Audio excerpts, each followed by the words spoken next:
Rubber gloves smell like surrender. That particular chemical sweetness, the latex and talc, had once meant something different to Tessa Bowen. It had meant the snap of a sterile field, the hiss of a pressure cuff, the controlled chaos of a forward surgical unit outside of Mosul, where the air tasted like jet fuel and copper and the concept of failure was not abstract. Now the gloves meant a mop bucket, a supply cart with a squeaky left wheel, and the particular humiliation of being invisible in a building full of people who believed they were saving lives. Tessa pulled on her pair at 6:47 in the morning, standing in the janitorial closet of Hargrove Medical Pavilion, the kind of private outpatient facility that didn't call itself a clinic because the word wasn't premium enough. The brochure in the lobby used the phrase integrated wellness environment. The staff wore pressed navy scrubs that cost more than Tessa's monthly rent. The espresso machine in the break room was Italian and had its own maintenance schedule. Tessa had a mop. She pushed the cart into the main corridor, the bad wheel dragging and skipping across the polished travertine. The fluorescent overheads were dimmed to a warm amber before 8 a.m. Some design consultant's idea of a calming arrival experience. In that amber light, a woman in gray coveralls pushing a janitor's cart became something close to furniture. Background. Infrastructure. She preferred it that way. Her first assignment was the East Wing consultation suites. Dr. Bernd Calloway had seen 3 patients after hours the night before, which meant 3 sets of paper drape wrinkled off the exam tables, 3 small cups of water left half-finished, and approximately 11 cotton balls distributed across the floor in the approximate geometry of indifference. Tessa collected them one by one, working in silence, the only sound the soft scrape of her shoe covers on the linoleum. She had been at Hargrove 11 months, long enough to know every staff member's coffee order, their parking spot, their particular brand of dismissal, long enough to know that Dr. Calloway left his stethoscope coiled on the counter instead of around his neck because the weight aggravated a herniated disc he refused to address surgically. Long enough to know that the registration desk associate named Prio was the only person in the building who consistently said good morning and meant it. Long enough to become a ghost. That was the word she used in her own head, not employee, not worker, ghost. It was what she had come here to be. After Fort Bragg, after Landstuhl, after the 2 years that were supposed to be transition assistants, and became instead a long, unstructured corridor of silence and shaking hands, and 3 a.m., staring at the ceiling trying to count her own heartbeats to prove she was still present in her body. The Army had given her an honorable discharge, a commendation she had mailed to her mother without reading, and a list of resources. The list sat in a drawer somewhere. The discharge hung in her mother's hallway. Tessa worked here. She was refolding a clean drape sheet over exam table 2 when she heard the sound. It was faint, the kind of thing most people filtered out without registering it, like HVAC hum or distant traffic. But Tessa's auditory system had been recalibrated by years in environments where ambient sound contained embedded information. The soft, labored rasping coming from the waiting alcove at the end of the East Hall was not background noise. It was data. She set the sheet down. She walked to the end of the corridor slowly, not running. Running attracted attention, and attention meant questions. The alcove held 4 chairs upholstered in cream leather and a low glass table with a vase of white orchids. A man sat in the far corner chair. 60s. Heavy build running to soft, dressed in khakis and a checked flannel shirt, the kind of civilian clothing that said he was someone's husband, someone's father, here early for a routine appointment, slightly embarrassed about needing to be. His hands rested flat on his thighs. His chin was tipped slightly forward. Tessa stopped. She looked at his neck first. The external jugular was distended and pulsing visibly, roppy and dark against the pale skin above his collar. His lips carried the faint grayish tint that didn't come from bad lighting, His nostrils flared on each inhale with the effortful quality of a man working very hard to accomplish something that should require no effort at all. His left chest wall was moving. His right was barely moving. Tessa's brain ran the differentials in under 4 seconds the way it had been trained to do, the way it still did whether she wanted it to or not. Tension pneumothorax, pericardial tamponade, massive PE, the trifecta of obstructive shock, each one fatal inside of minutes without intervention. Her hands went cold. She recognized the sensation. It was not fear. It was the specific physiological response to the moment before action, the body's way of shunting blood to the core, the ancient preparatory stillness before a decision that could not be undone. She turned and walked back to the nursing station. A woman in her early 30s sat behind the curved reception desk, one hand on a keyboard, the other holding a protein bar at half-mast. Her name badge said QHN RN. She had dark hair in a low bun, and the expression of someone who had already resolved not to be surprised by anything before her second coffee. "The man in the east alcove," Tessa said. Her voice came out flat and low, which was the only way it came out anymore. "He's in respiratory distress, distended neck veins, asymmetric chest rise, cyanotic. He needs to be on a monitor right now." Quinn turned slowly on her ergonomic chair and looked at Tessa with the specific stillness of a person deciding whether to engage with the disruption or wait for it to resolve on its own. "I'm sorry," Quinn said.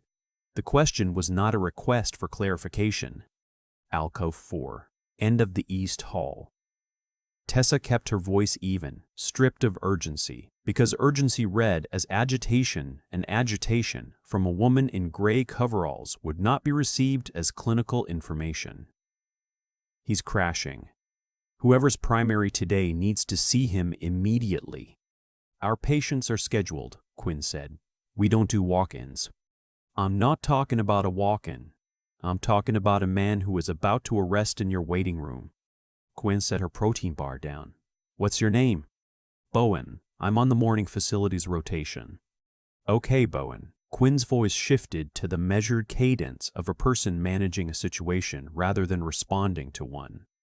"I appreciate that you're concerned, but if a patient is in distress, he needs to call 911 or we'll have our clinical team assess through the proper intake process. Why don't you let us handle the medical side of things?" There it was. The sentence shaped like courtesy that meant something else entirely. Tessa looked at Quinn's hands. They were back on the keyboard. She looked down the East Hall. 38 feet. She had walked it 12 times this morning already. She thought about the forms, the HR inquiry, the questions that would follow her name once someone ran it through a database, the particular domino fall of consequences that began with one honest answer about who she had been before she became the woman with the mop cart. She turned and walked back toward the supply corridor. The bad wheel of the cart skipped and dragged, skipped and dragged. She went into the supply closet and stood in the close dark between the shelves of paper towels and industrial cleaner, the door not quite latched. The smell of bleach was dense and immediate. She pressed her back against the metal shelving and breathed it in deliberately, the way she had learned to use specific sensory anchors to stay in the present. The cold of the metal through her coveralls, the chemical bite at the back of her throat, the hum of the fluorescent tube overhead that buzzed on a frequency slightly too low. She stayed there for 2 minutes. She counted them. At exactly the 1 minute 40 mark, she heard the sound change at the end of the hall. Not louder. Not more frequent. Less. The wet, effortful rasping she had cataloged from the alcove had dropped in volume, which was worse because it meant the effort was failing. Tessa opened the supply closet door. She walked back to the nursing station. "I need you to call a code," she said. Quinn did not look up. "Ma'am." "He's going to arrest in the next 4 minutes. Call a code or get Dr. Calloway out of whatever suite he's in." "We don't have a code team here. This is an outpatient." "Then call 911 and get Calloway." Tessa was already moving. "Do it now." She was halfway down the east hall when the lights went. Not a flicker. Not a brief outage and recovery. A full total loss of power across the entire building, ceiling to floor, simultaneously, followed by the deep percussive concussion of something structural giving way on the building's west side. The floor shuddered through the soles of Tessa's shoes. The orchid vase in the alcove toppled off the glass table and shattered. Then the ceiling came down. Not everywhere, not all at once. A 15-foot section of dropped ceiling tile and the HVAC trunk running above it separated from its mounts on the west end of the east hall and collapsed in a rolling wave, trailing wiring and insulation and the accumulated grit of the building's history. The noise was enormous and immediate. A concussive wall of sound that Tessa absorbed without flinching because she had heard worse and her vestibular system no longer registered it as novel. She was already running toward the alcove. The emergency lighting kicked in at low lumen, casting the hall in a flat red-tinged amber. Dust hung in the air, thick enough to taste. Somewhere on the far side of the building someone was screaming, a single sustained note of shock rather than pain, and Tessa filed that information away as non-critical. The man in the alcove had not moved. He was slumped sideways now, his right shoulder against the wall, his breathing barely audible over the settling of the structure and the distant wail of the building's fire suppression alarm beginning to find its voice. Tessa dropped to her knees beside him.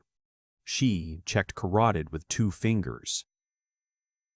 Present, but rapid and thready, the kind of pulse that felt like wet sand running through a sieve. His skin was clammy and cool, and she could see the tracheal shift now.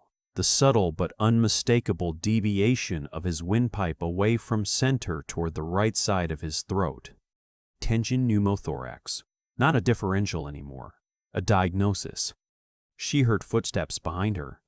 Quinn appeared at the end of the hallway, her phone flashlight on, her face the particular shade of pale that came from watching a professional certainty dissolve. Behind her was Dr. Bunt. Calloway, his stethoscope around his neck for the first time Tessa had seen, which meant he had been in the middle of something when the structure let go. "What is happening?" Calloway said, not a question.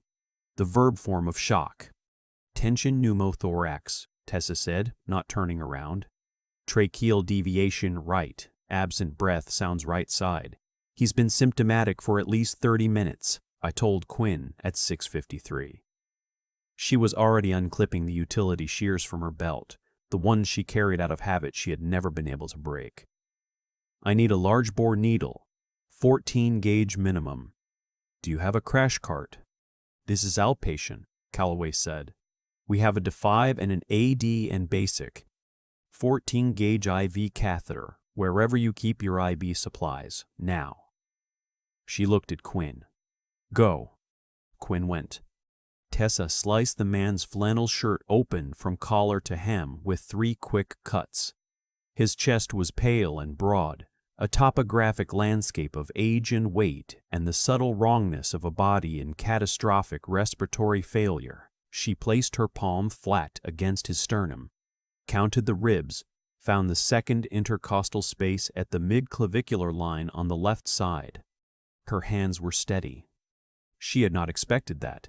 She had expected the tremor that had ended her surgical career, the fine intention tremor that appeared without warning in her right hand during a repair and had never fully resolved, the physical manifestation of everything the war had deposited inside her nervous system that she could not evict through willpower or medication or any number of 50-minute hours with a VA counselor.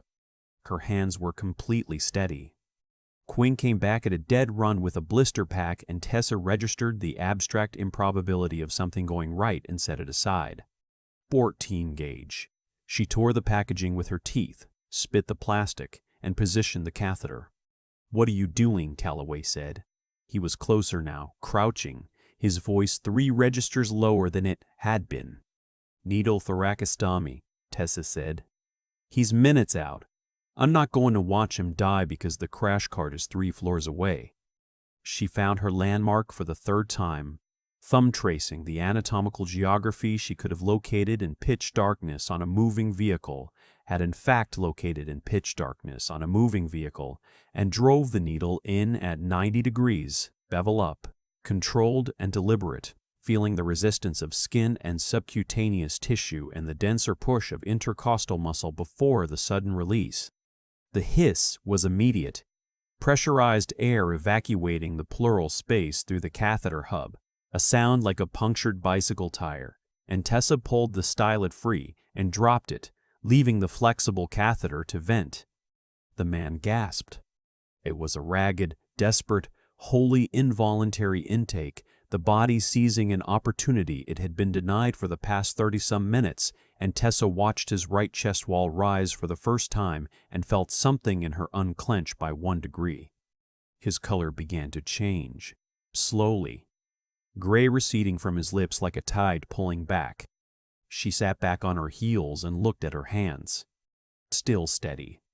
Behind her she could hear Calloway on his phone, his voice low and controlled, the particular cadence of a physician calling a situation into emergency services. Quinn was beside the man, 2 fingers on his carotid, watching the rise and fall of his chest with an expression that had passed through shock and come out the other side into something that looked like concentrated attention. That was something. Tessa stood.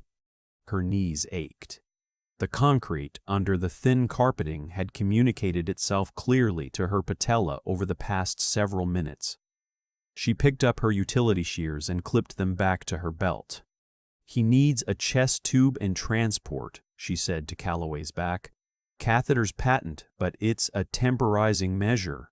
He has maybe a 20-minute window if there's no secondary bleed." Calloway turned. He was in his late 40s, silver at the temples, a face built for conveying professional reassurance. Right now his face was doing something else entirely. He looked at the catheter in the man's chest.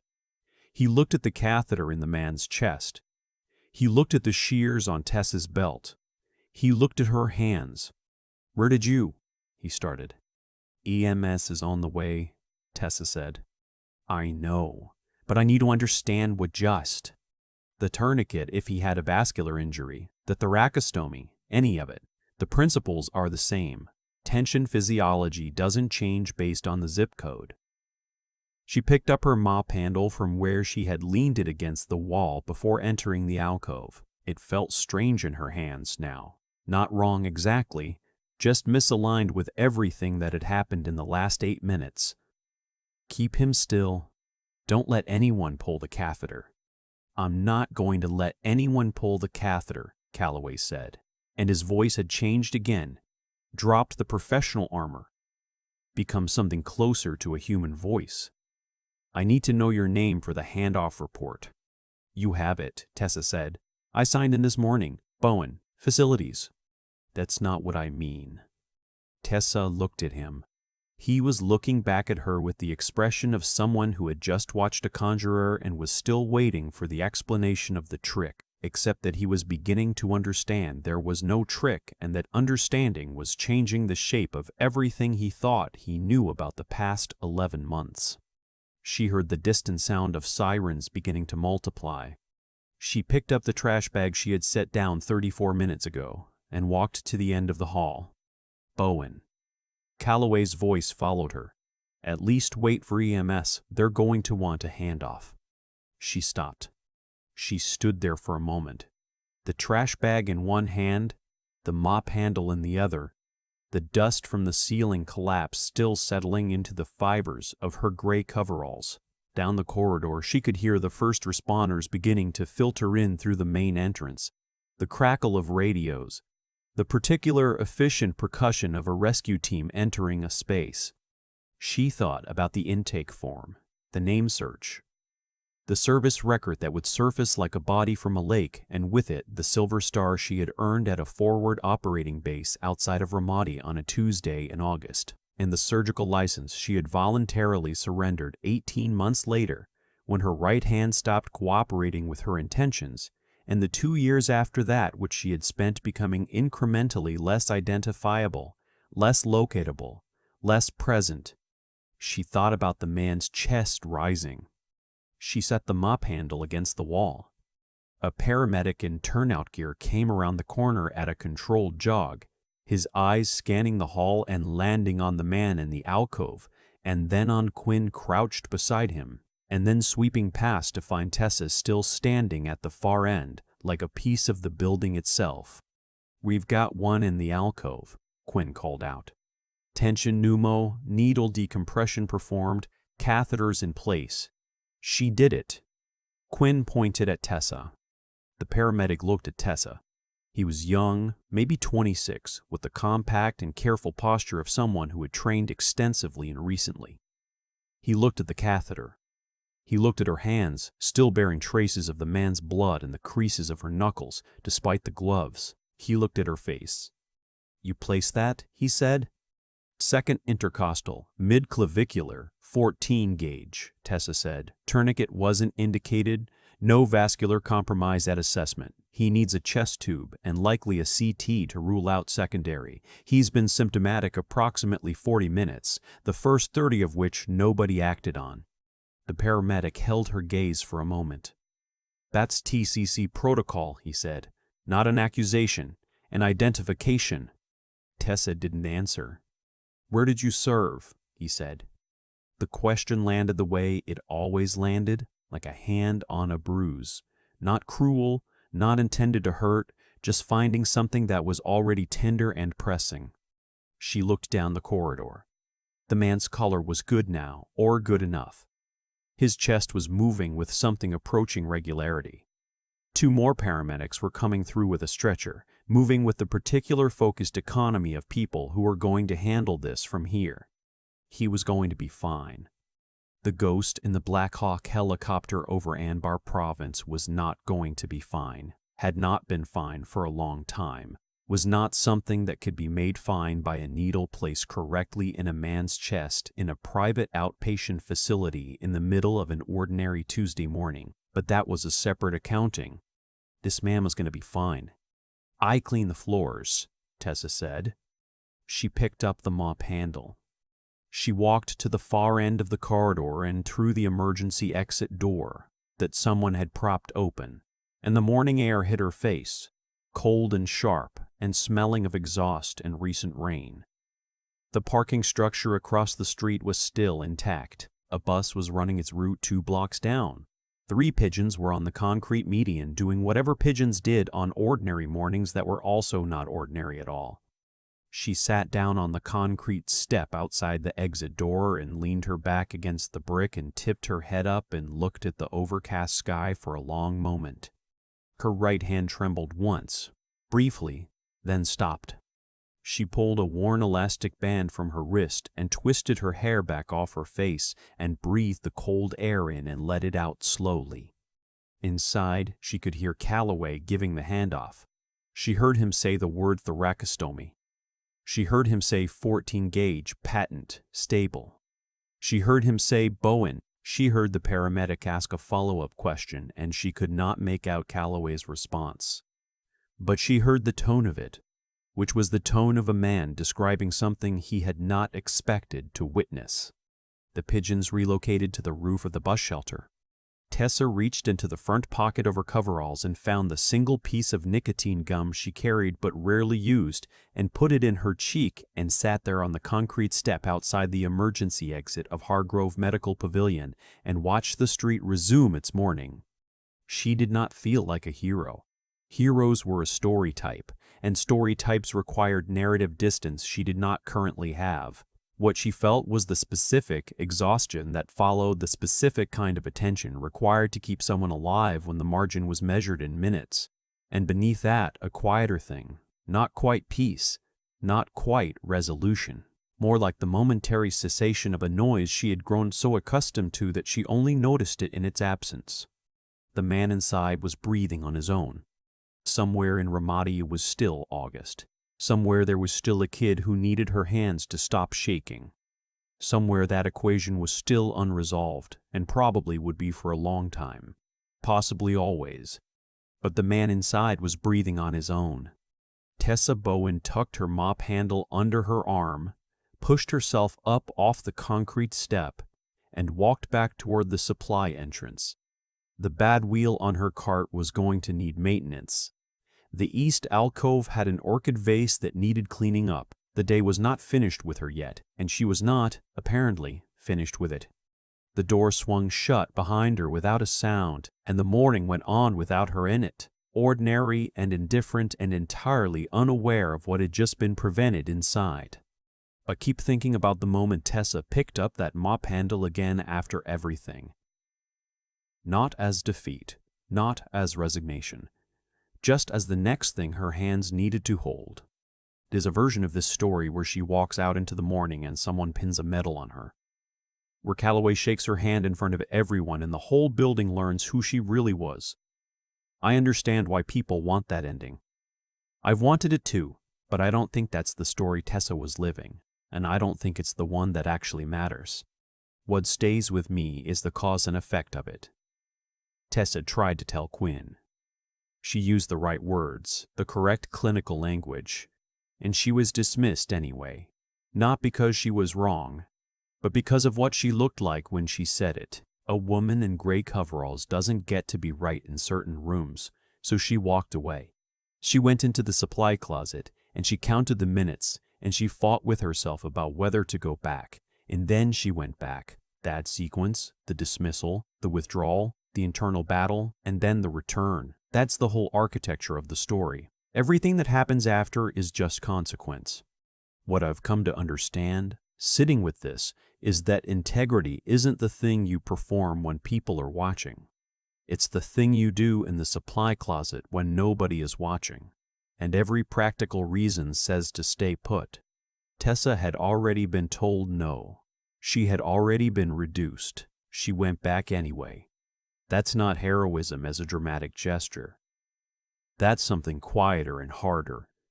It's the choice to act on what you know is right, even when the cost of acting is your carefully constructed invisibility. And she had to be smart about it too. When the structure collapsed and she had nothing, no kit, no gloves, no crash cart, she had to build a solution out of what was actually present.